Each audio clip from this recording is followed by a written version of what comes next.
County in south central Wisconsin until 7 p.m. At 6:14 p.m., severe thunderstorms were located along a line extending from Cambria to near Poinet, moving east at 35 miles an hour.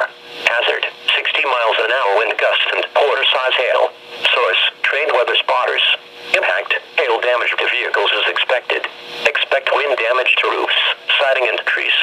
Severe thunderstorms will be near Cambria around 6:20 p.m., Randolph around 6:25 p.m., Waupun around 6:45 p.m., Horicon around 6:55 p.m., Beaver Dam and Mayville around 7 p.m. Other locations impacted by these severe thunderstorms include Astico, South Beaver Dam, Fox Lake, Doylestown, Interstate 90/94 Interchange, Knowles, Burnett, Minnesota Junction, Leipzig and Wyoming.